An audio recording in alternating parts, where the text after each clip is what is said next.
오늘 복음은 주님의 부르심과 또 그 부르심을 받은 사람들의 그 태도에 대해서 우리에게 가르쳐 주고 있습니다. 그동안 예수님께서는 당신의 고향인 갈릴리 지역에서 복음을 선포하셨지만 그다지 성공을 거두지는 못하셨습니다. 이제 당신의 사명을 완성시키려고 예수님은 예루살렘으로 가는 길에 접어드십니다. 하지만 그 길목에 사마리아인들은 예수님께 예루살렘으로 가신다는 것을 알고 그분을 맞아들이지 않습니다. 여우도 굴이 있고 하늘의 새도 보금자리가 있지만 인자는 머리 둘 곳조차 없다라는 탄식이 저절로 나올 만하다라는 생각을 하게 됩니다. 누가복음을 쓴 누가는 이런 문맥에서 주님을 따르는 문제를 우리에게 꺼냅니다. 주님을 따르는 것이 내 마음이 내키고 또 환경이 좋을 때만 따르는 것이 아니라 주님께서 모든 사람들로부터 거부당하고 버림받고 끝내 자기 목숨을 바치는 그 순간까지 홀로 그 길을 걸으셨던 것처럼 우리도 그렇게 따라야 한다라는 것을 우리로 깨닫게 합니다. 결국 이 말은 예수님을 따른다는 것이 편안하고 안락한 길만은 아니다 라는 것을 말해주는 것입니다. 때로는 고난의 길을 걸어갈 수도 있다 라는 말이기도 합니다. 그래서 오늘 복음서는 주님을 따르는 사람들의 자세가 어떠해야 하는지를 제자들과 우리에게 가르쳐 주시기 위해서 이 말씀을 기록하셨다라고 볼 수가 있는 것입니다. 오늘 복음서에서 예수님께서는 아버지의 장사를 지내는 것도 가족들에게 작별 인사를 하는 것도 허락하지 않으십니다. 결론부터 말씀드리자면 상황이 매우 긴박하다라는 것입니다. 하나님의 나라를 선포하는 일이 느긋하게 해서 될 일이 아니다 라는 말씀인 것입니다. 그러니 따를 것인지 아니면 포기할 것인지 결정해야 한다 라는 말입니다. 그리고 하나님 나라를 위해 모든 것을 포기할 준비가 되어 있어야 우리가 따를 수 있다라는 말인데 밭에 묻힌 보화나 진주의 비유에서처럼 주님과 하나님 나라의 의미를 발견한 사람들은 그 보화를 발견한 다음에는 어떤 것도 이 보화보다 귀하게 여겨서는 안 된다 라는 말입니다. 오늘 복음은 주님을 따르는 것과 관련된 세 가지의 경우를 우리에게 소개해 주고 있습니다. 어디로 가시든지 저는 스승님을 따르겠습니다. 또 주님 따르기 전에 먼저 제가 가서 아버지의 장사를 지내게 해 주십시오. 그리고 주님, 저는 주님을 따르겠습니다. 그러나 먼저 가족들과 작별 인사만은 하게 해 주십시오. 라는 이 세 가지 유형의 사람들인 것입니다. 우리 사람들은 이 세 가지 보편적 유형에 모두 속해 있는 사람들입니다. 첫 번째 경우를 볼까요? 첫 번째 경우는 어떤 사람이 스스로 자기가 먼저 주님께 다가와서 제가 따르겠습니다 라고 말을 합니다. 그것도 길 떠나시는 주님을 붙잡고 자기가 따르겠다라고 밝힙니다. 매우 적극적이지 않습니까? 이런 사람은 마다할 필요가 없습니다. 우리가 일을 시켜보면 부하 직원들을 이렇게 다스려 보지 않습니까? 그러면 스스로 알아서 하는 사람은 정말 보기가 좋습니다. 자기가 스스로 자발적으로 하는 것이라서 그 일을 얼마나 잘하겠습니까? 그러니 그런 사람은 마다할 필요가 없어요. 그런데 안 하겠다는 사람은 굳이 끌어다가 일을 시키면 꼭 사고가 나거나 뭐 틀어지거나 우리가 그런 일을 경험하지요. 그러니 지금 주님을 따르겠다라고 하는 이 사람, 이런 사람은 적극적으로 따르게 해야 되겠지요. 그런데 주님은 그를 받아들이지 않습니다. 그래, 잘 생각했다. 나를 따르라 하고 말씀하실 것 같지만 그렇게 하지 않으시고, 나를 따르면 너 머리 둘 곳, 잘만한 곳 하나도 없을 거야. 그런 편안함은 아예 애초에 포기해야 될 거야 라고 말을 합니다. 이 대답이 혹 잘못 들으면 너 떠들지 말고 나서지 마, 이 일은 아무나 하는 게 아니야 라고 들어서는 안 될 것입니다. 이렇게 겁주는 식으로 엄포를 주려고 주님이 하시는 말씀이라고 보아서는 안 된다라는 겁니다. 이 말은 나를 따르는 일이 만만하게 생각해서 따를 일이 아니다, 각오를 단단히 해라 라는 말로 들어야 된다는 것입니다. 그런데 왜 예수님을 따르는 일이 이처럼 만만하게 생각하지 말아야 하는 것이고 각오를 해야 되는 것일까요? 이유는 따르는 분이 다른 사람이 아닌 예수님이기 때문에 그렇습니다. 예수님이 누굽니까? 하나님의 아들 아니십니까? 그리고 편한 길을 따라가는 것이 아니라는 것이지요. 십자가의 길을 따라가야 하기 때문에 넓은 길을 따라가는 것이 아니고 좁은 길을 따라가는 것이기 때문에 너 각오를 단단히 해야 돼 라고 말씀하시는 것입니다. 조금이라도 진지하게 생각한다면 절대로 만만하게 내뱉을 말이 아니다 라는 것이죠. 어째 주님의 길을 만만하게 생각할 수 있겠습니까? 그분의 부활의 길을 어찌 순환이 없이 걸을 수가 있겠습니까? 우리는 승리와 부활을 낭만적으로 생각하는 경향이 있습니다. 그래서 주님을 쉽게 따르려고 합니다. 바로 이 승리와 부활은 십자가의 고통을 이기는 것이고 죽음을 극복하고 일어서는 것이기에 만만치 않은 일이다 라는 것입니다. 우리는 승리와 부활을 각오해서 하지는 않습니다. 하지만 고통과 죽음은 우리가 각오해야 감당할 수가 있는 것이죠. 그래서 고통과 죽음을 이겨낸 사람만이 승리와 부활을 기대할 수가 있는 것이지요. 두 번째, 이번에는 주님이 먼저 어떤 사람에게 다가가서 당신이 먼저 너는 나를 따르라 라고 말을 합니다. 어떻게 응답하는지 떠보시기 위해서 그 사람을 불렀을까요?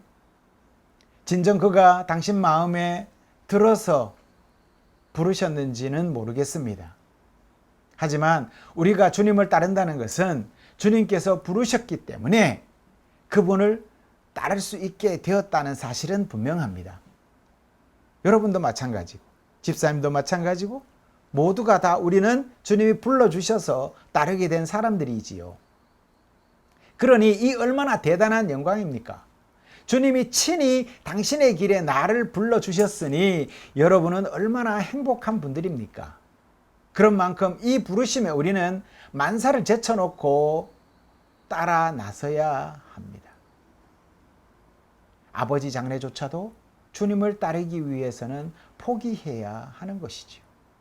이렇게 이야기하니까 어떤 사람들은 야, 그 사람 너무하구만. 하다 부모님 장래까지 무시하다니 아무리 좋은 말씀이라도 어디 따를 수 있겠나 지독하구만. 여러분, 말씀을 이런 마음으로 받아들이면 안 됩니다. 당신을 따르기 위해서는 정말 아버지 장래까지 무시해야 한다는 말씀으로 받아들이면 곤란하다라는 것이죠. 이 말씀은 뭐냐? 예수님의 부르심의 절대성을 깨우치기 위해서 우리 인간 사회에 있어서 절대적으로 지켜야 될 도리, 그것을 가져다가 비유로 말씀해 주신 거예요. 그러니 어떤 사람은, 어떤 장로님은 그러더라고요. 아드님이 목사 안수를 받았어요. 그러니 이제부터는 내 아들 아니다. 하나님의 종이니 이제부터는 아들을 향해서 목사님, 목사님 계속 그렇게 부르는 거죠. 그분의 마음은 이해를 해요.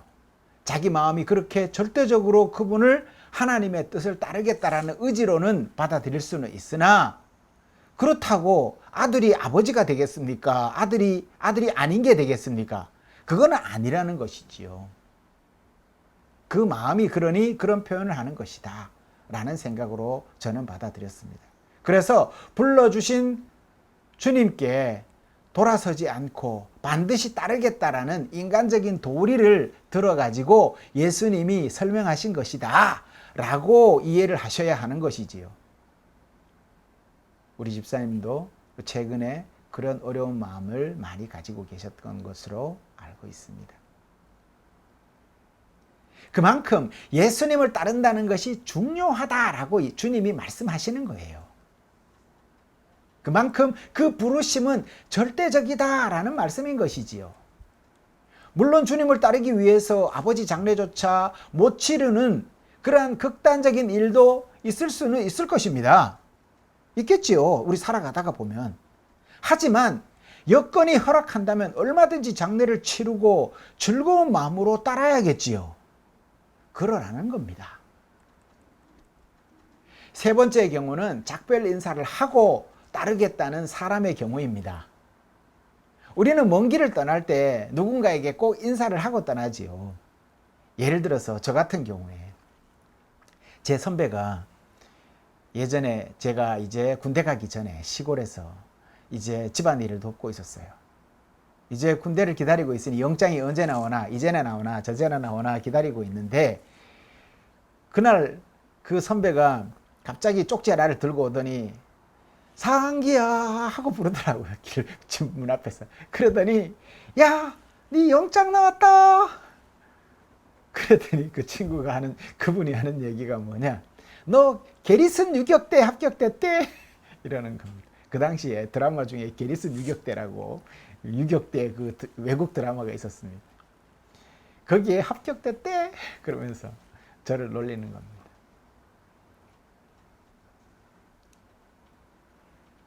군대를 가면 뭘 합니까? 가장 먼저 부모님께 큰절을 하고 인사를 하죠. 다녀오겠습니다. 몸 건강히 다녀오겠습니다. 그리고 가까이 있는 친지들께도 다 찾아다니며 인사를 합니다. 가는 곳마다 꼬깃꼬깃한 용돈을 챙겨서 줍니다. 그런데 가져가면 쓰지도 못해요. 신변교육대서는 다 압수해가지고 다 보관해놨다가 퇴소할 때 줘요. 그러니 10원도 못 써요. 정작 필요할 때는 못 쓰고, 자대 가서 그거 뭐 PX 가서 이제 뭐 좀 쓰기도 하고 합니다만, 참 감사한 일인데 그렇게 챙겨줍니다. 먼 길을 떠날 때 작별 인사를 하고 따르겠다는 사람, 우리가 충분히 이해할 수 있습니다. 하지만 주님은 이것마저 하지 말라는 것입니다. 이 말씀의 뜻은 무엇입니까? 미련을 갖지 말라는 것입니다. 그러면 쟁기로 밭을 가는 농부의 이야기를 비유로 들어서 설명을 우리에게 하십니다. 쟁기 아시지요? 쟁기는 소에서 멍에를 메어서 밭고랑을 갈아서 농사를 지을 때 사용하는 농기구입니다.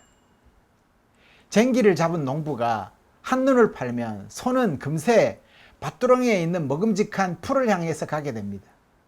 그야말로 밭두렁이에 있는 풀이 뭡니까? 자기 도시락입니다. 그러니 그쪽으로 눈이 돌아갈 수밖에요. 때문에 농부는 그때마다 콧뚜레를 잡아서 당겨서 똑바로 가라고 당겨줘야 합니다. 그 때문에 농부가 한눈을 팔면 밭고랑이 삐뚤빼뚤해지는 것입니다. 결국 처음부터 다시 밭을 갈아야 하는 일이 생기게 됩니다. 이처럼 우리가 주님을 따를 때에 한눈을 팔면 주님 따라가는 길이 삐뚤빼뚤 거리게 됩니다. 즉 내가 가진 미련과 애착이 앞서가시는 주님을 바라보지 못하게 가로막는다 라는 것이지. 그러니 그러한 주님을 가로막는 애착들을 끊어내고 버려야 한다라는 말씀으로 받아들여야 합니다. 이런 미련과 애착이 없어야 주님을 따를 수 있다라는 것입니다. 여러분, 미련이 무엇입니까? 내가 그때 이렇게 했더라면, 그때 이렇게 하지 못한 것이 아쉽다.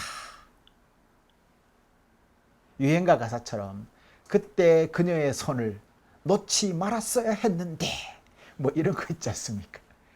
이게 미련 아니겠습니까?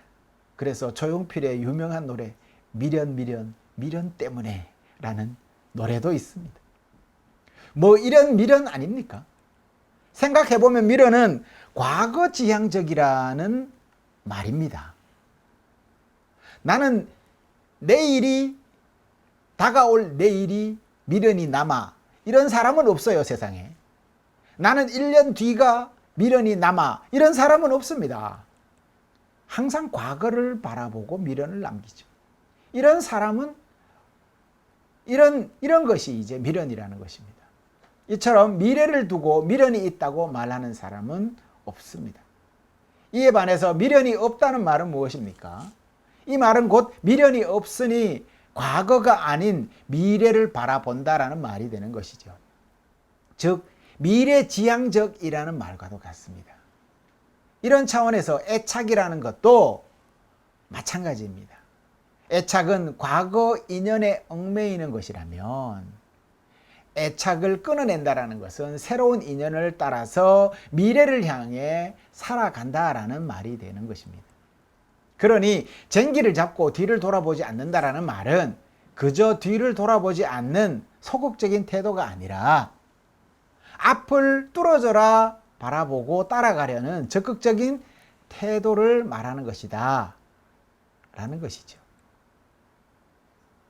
주님과의 새로운 관계를 위해서는, 그리고 주님만을 오롯이 따르기 위해서는 옛적에 좋아하던 인연들이 나를 한눈 팔지 않게 할 정도로 주님을 따르는 것이 좋아져야 된다라는 말입니다. 그 가는 길이 삐뚤빼뚤거리지 않는다라는 말입니다. 다시 말해서 주님을 향해 열망이 세상을 향하는 열망보다 더 크고 절대적인 것이 되어야 한다라는 말이죠.